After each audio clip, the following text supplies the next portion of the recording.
نہ ڈر تھا، جرنیل تھا، تاجر تھا، گورنر تھا، پکڑ کر لایا گیا، مسجد نبوی صلی اللہ علیہ وآلہ وسلم میں ستون کے ساتھ باندھ دیا گیا۔ رسول پاک صلی اللہ علیہ وآلہ وسلم تشریف لے گئے، دیکھا خوبصورت چہرہ، لمبا قد، توانا جسم، بھرا ہوا سینہ، اکڑی ہوئی گردن، اٹھی ہوئی نگاہیں، ایک حسین جوان ہے۔ حکمرانی کے جتنے عیب ہیں سارے پائے جاتے ہیں۔ سرکار دو عالم صلی اللہ علیہ وآلہ وسلم آگے بڑھے، فرمایا ثمامہ کیسے ہو؟ ثمامہ بولا گرفتار کر کے پوچھتے ہو کیسا؟ رسول پاک صلی اللہ علیہ وآلہ وسلم نے فرمایا کوئی تکلیف تو نہیں پہنچی؟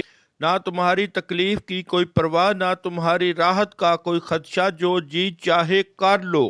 رسول پاک صلی اللہ علیہ وآلہ وسلم نے فرمایا بڑا تیز مزاج آدمی ہے۔ اپنے صحابہ کو دیکھا، پوچھا اس کو دکھ تو نہیں پہنچایا؟ عرض کرتے ہیں یا رسول اللہ صلی اللہ علیہ وآلہ وسلم گرفتار ہی کیا ہے، دکھ کوئی نہیں پہنچایا۔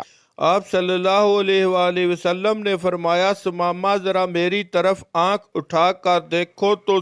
ثمامہ کہتا ہے کیا نظر اٹھا کر دیکھنے کی بات کرتے ہو؟ جا نہیں دیکھتا مجھ کو مارا جائے گا تو میرے خون کا بدلہ لیا جائے گا۔ حضرت عمر فاروق رضی اللہ تعالی عنہ کی پیشانی سلوٹوں سے بھر گئی، تلوار کے میان پر ہاتھ تڑپنے لگا، اشارہ آبرو ہو اس کی گردن ہو، حضرت محمد صلی اللہ علیہ وآلہ وسلم کے قدم ہوں، کیا سمجھتا ہے؟ لیکن رحمت للعالمین صلی اللہ علیہ وآلہ وسلم کے ہونٹوں پر مسکراہٹ ہے۔ فرمایا جتنا غصہ ہے چاہے نکال لو، لیکن ہمارا چہرہ تو دیکھ لو۔ نے مدینے والے کو دیکھا ہی نہیں تھا۔ لوگوں یہ ہے وہ پیغمبر رحمت صلی اللہ علیہ وآلہ وسلم جن کے نقش قدم پر ہم نے چلنا ہے۔ آج تاجدار ہیں، اپنے گھر میں گالی سنتے ہیں لیکن پیشانی پر شکن نہیں ڈالتے ہیں۔ فرماتے ہیں کوئی بات نہیں، میری بستی کی طرف تو نگاہ ڈال۔ اس نے کہا میں نے روم و یونان، ایران و مصر کی بستیاں دیکھی ہیں، اس بستی کو کیا دیکھوں؟ رحمت للعالمین صلی اللہ علیہ وآلہ وسلم نے فرمایا کوئی بات نہیں۔ دوسرے دن آئے پھر وہی جواب۔ تیسرے دن پیغمبر پاک صلی اللہ علیہ وآلہ وسلم آئے، فرمایا ہم تجھ سے کچھ نہیں مانگتے، ذرا دیکھ تو لو۔ کہتا ہے نہیں دیکھتا اب۔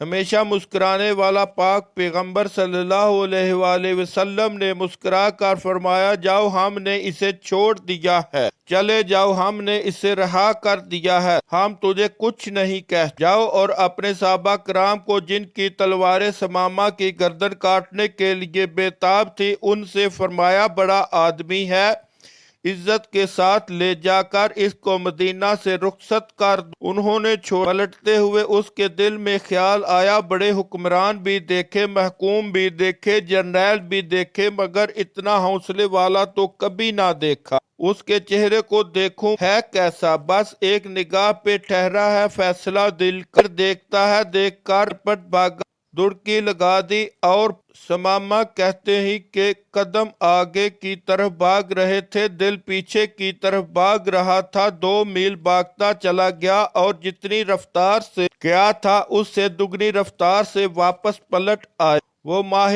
تمام صلی اللہ علیہ وآلہ وسلم ننگی زمین پر اپنے صحابہ کرام کے ساتھ بیٹھے ہوئے تھے۔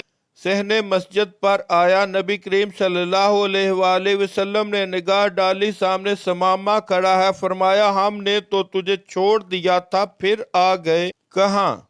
مجھ کو اپنا بنا کر چھوڑ دیا، کیا اسیری ہے اور کیا رہائی ہے؟ چھوڑا تب تھا جب آپ صلی اللہ علیہ وآلہ وسلم کا چہرہ نہیں دیکھ رہا تھا، اب آپ صلی اللہ علیہ وآلہ وسلم کا چہرہ دیکھ لیا، اب زندگی بھر کے لیے آپ کا غلام بن گیا ہوں۔ سبحان اللہ۔ تیری صورت تیری سیرت زمانے سے نرالی ہے، تیری ہر ادا پیارے دلیل بے مثالی ہے۔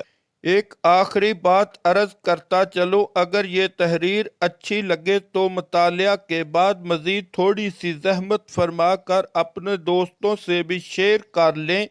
یقین کیجئے کہ اس میں آپ کا بمشکل 1 لمحہ صرف ہوگا، لیکن ہو سکتا ہے کہ اس ایک لمحے کی اٹھائی ہوئی تکلیف سے آپ کی شیئر کردہ تحریر سے ہزاروں لوگوں کے لیے سبق آموز ثابت ہو۔